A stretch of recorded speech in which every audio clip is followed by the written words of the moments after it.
আসসালামু আলাইকুম। দূরের কাছে যে যেখানে বসে এই মুহূর্তে ভিডিওটা দেখছেন তাদের সবাইকে মাহফুজা কিচেন বিডিতে ওয়েলকাম। এই শীতের আমেজে গরম গরম ফুলকো আলুর পরোটা কান্না খেতে ভালো লাগে, তাই আজ দেখতেই পাচ্ছেন আলু পরোটা করেছি। অসম্ভব মজার, একদম সফট এবং ভিতরটা দেখতেই পাচ্ছেন অসম্ভব মজার। আলু পরোটা করতে জানেন এমন পার্সন নেই বললেই চলে। তো আমি তো আমার মতো করেই করেছি, একদম সহজভাবে করার চেষ্টা করেছি, কিন্তু খাওয়ার ব্যাপারে কোনো কম্প্রোমাইজ নাই।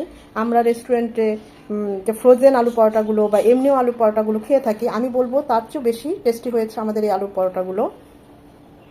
আশা করি আজকে ভিডিওটা আপনাদের ভালো লাগবে। তো কথা না বাড়িয়ে আমরা আলু পরোটা করাটা শুরু করি। পরোটা করার জন্য এখানে আমি 4 কাপ ময়দা নেব।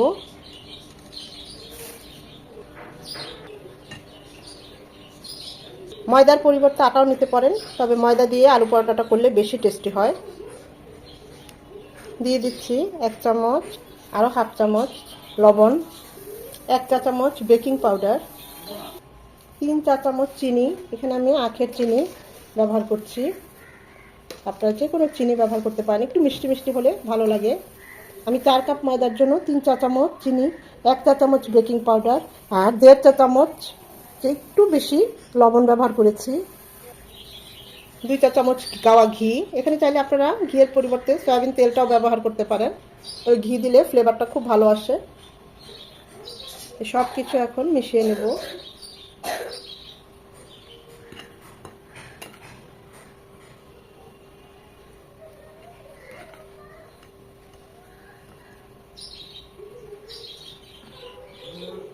ঈষদুষ্ণ পানি, যেটা হাতে সয়, ঠিক ওই পানিটা আমি এখানে 2 কাপ পানি নিয়েছি। এখন যতটুকু লাগে, একসাথে ডোটা তৈরি দেবো না, যতটুকু লাগে অনুযায়ী দিয়ে ডোটা তৈরি করে নেব।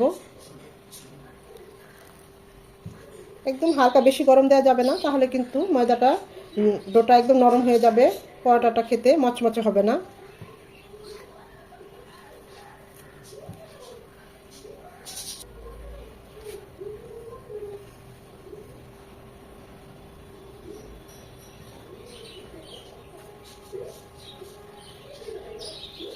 অল্প অল্প করে পানি দিয়ে ডোটা তৈরি করতে হবে। আমার পুরো 2 কাপ পানি লাগেনি, কিছুটা পানি রয়ে গিয়েছে। খুব ভালোভাবে মধ্যে ডোটাকে একদম মসৃণ করে নেব।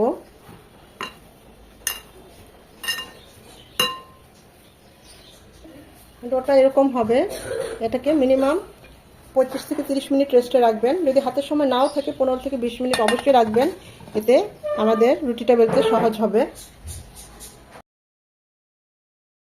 আলু পরোটার আলুটাকে রান্না করার জন্য প্যানে দিয়ে দিচ্ছি 3 চামচের মতো সয়াবিন তেল, হাফ কাপের একটু বেশি পেঁয়াজ কুচি,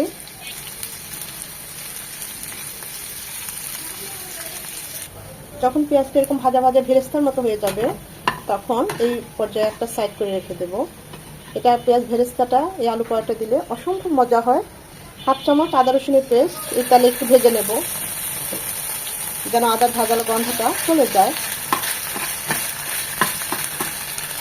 সাথে হাফ চামচ হলুদ গুঁড়ো। এই পর্যায়ে চুলার হিট একদম লো হিটে থাকবে, তা না হলে কিন্তু এগুলো সব পুড়ে যাবে।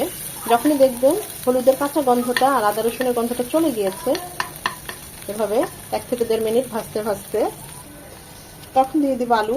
আলু সেদ্ধ করে ম্যাশ করে নিয়েছি, মানে গ্রেট করে নিয়েছি। এভাবে করে নিলে কোনো দলা পেকে থাকে না। যখন আমরা পরোটাটা করব, আলু ভর্তা করলে আমরা হাতে, তখন কোনো কোনো জায়গায় একটু শক্ত থাকে, তখন আলু পরোটাটা ছিদ্র হয়ে যায় বা নিচে আর কি লেগে যায়। আর এইভাবে যদি গ্রেট করে নেন, দেখবেন একদম পুরো পরোটার মধ্যেই এই আলুটা থাকবে।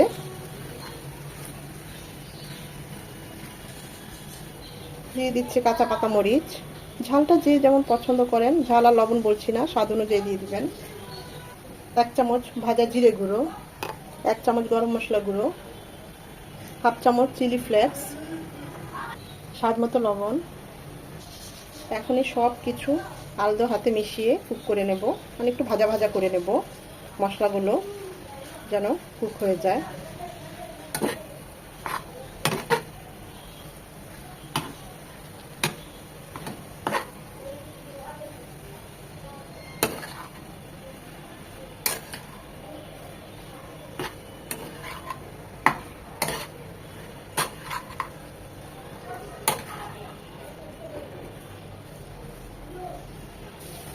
3 থেকে 4 মিনিট সব কিছু মিশিয়ে ভাজা ভাজা করে নিলে আমাদের আলু পরোটার আলুর পুরটা একদম রেডি। টেস্ট করেছি, সব ঠিক আছে, অসম্ভব মজা হয়েছে।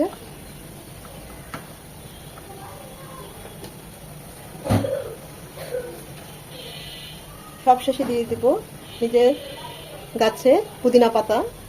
এখানে চাইলে আপনারা ধনে পাতাও দিতে পারেন, তবে পুদিনা পাতাটা দিয়ে টেস্ট করে দেখবেন, অসম্ভব মজা হয়। আমার হাতের কাছে ছিল, দিয়েছি, না থাকলে নাই, সমস্যা নাই। আবার চাইলে পুদিনা পাতা ধনে পাতা মিলিয়ে দিতে পারেন, আবার চাইলে শুধু ধনে পাতাও দিতে পারেন। হাতের কাছে যেটা থাকে সেটাই দিবেন, তবে পুদিনা পাতা দিয়েও বলবো একবার হলে টেস্ট করবেন। তো দিয়ে জাস্ট 1 মিনিট নেড়েচেড়ে মিশিয়ে চুলাটা অফ করে দিব।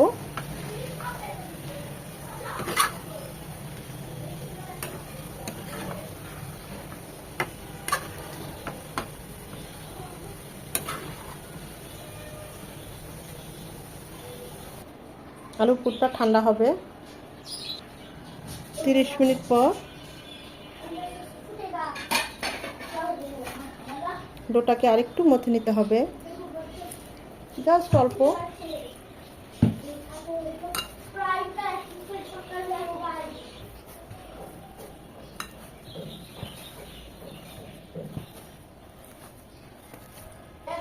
লিচি কেটে নেব, যে যেমন ডোর লিচিটা কাটবেন, বড় কাটলে একটু বড় হবে পরোটা, ছোট কাটলে ছোট হবে। তবে আলু পরোটা এই লিচিটা একটু বেশি বড়, একটু বড় বড় করে কাটলেই ভালো হয়।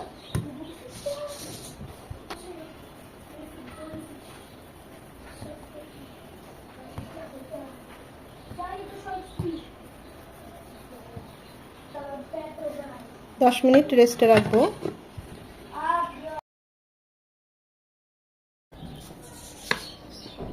পিঁড়িতে সামান্য একটু তেল ব্রাশ করে নেব।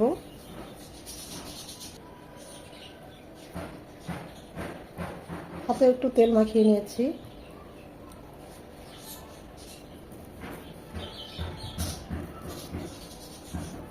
সামনের সাইডটা বেশি চাপবো না, সাইডগুলো শুধু একটু বড় করে নেব, যেন মাঝখানের সাইডটা একটু উঁচু থাকে, মানে পুরো থাকে। এখানে আমরা আলুর পুরটা দেব।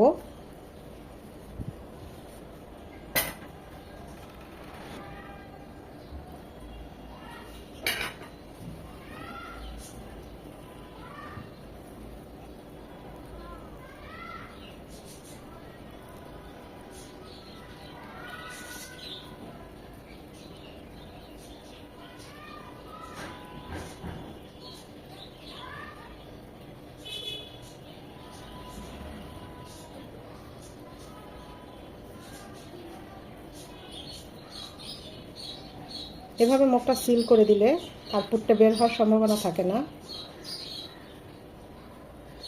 আলতো হাতে এভাবে প্রেস করে নেব যতটুকু করা যায়, এতে আলুর পুরটা পুরো পরোটার ভিতরে সমানভাবে লেগে থাকবে।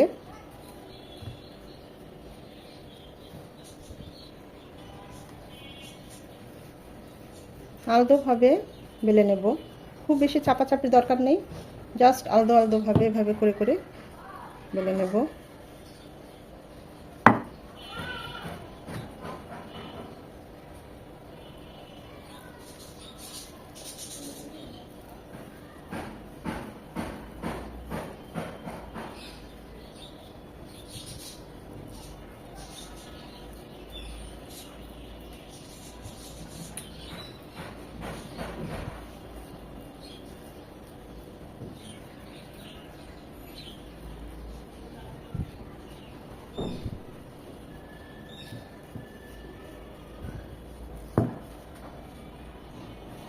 একটা পরোটা রেডি।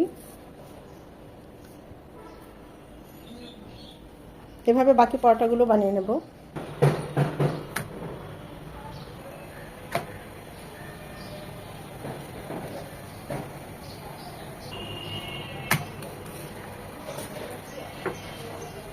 প্রথমে রুটির মতো এরকম হালকা একটু ছেঁকে তারপরে তেলটা দিবেন।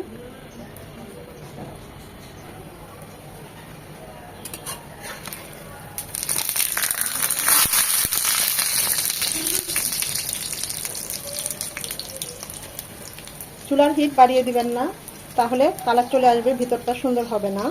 মিডিয়াম হিটে রাখবেন চুলার হিট, তাহলে দেখবেন আস্তে আস্তে পরোটাটা ফুলবে আর এরকম সুন্দরভাবে মচমচে করে লাল হয়ে ভাজবে।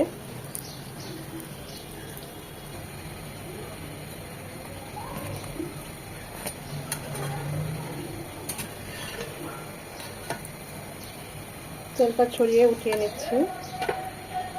এটা গরম গরম পরিবেশন করলেই বেশি ভালো লাগে। দেখতেই পাচ্ছেন কতটা লোভনীয় হয়েছে, দেখতে যতটা খেতে অসম্ভব মজা হয়েছে। আমি আরেকটা পরোটা ভেজে দেখাচ্ছি।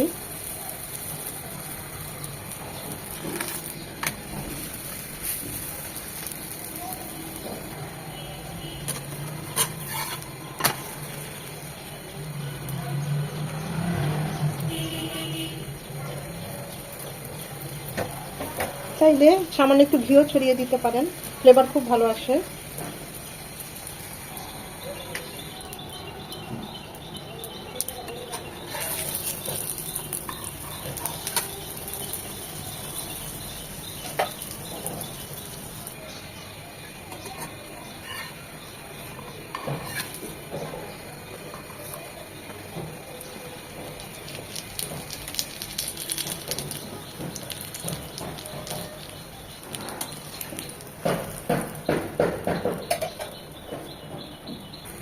এগুলো চাইলে বানিয়ে আপনারা ফ্রোজেন করেও রাখতে পারেন।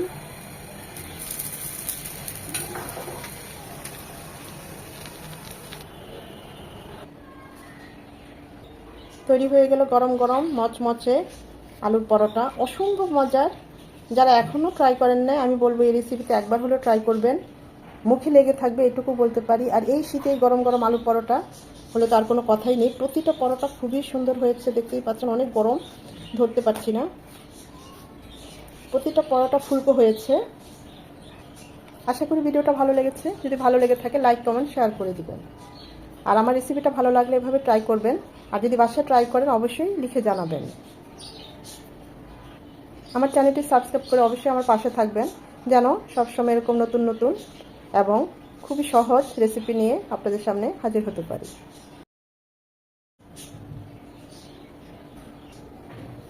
একটা আলু পরোটা আপনাদের এখান থেকে ছিঁড়ে দেখাই, ভিতরটা কেমন হয়েছে। অসম্ভব গরম, দেখুন। ওয়াও, আলহামদুলিল্লাহ। প্রত্যেকটা সাইডে আলুর পুরটা দেখুন একদম মিশে গেছে। অসম্ভব সুন্দর একটা সুঘ্রাণ চলে এসেছে।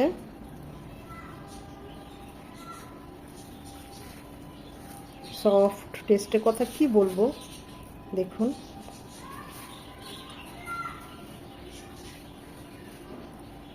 পুরো পরোটা জুড়ে আলুর পুরো পুরটা।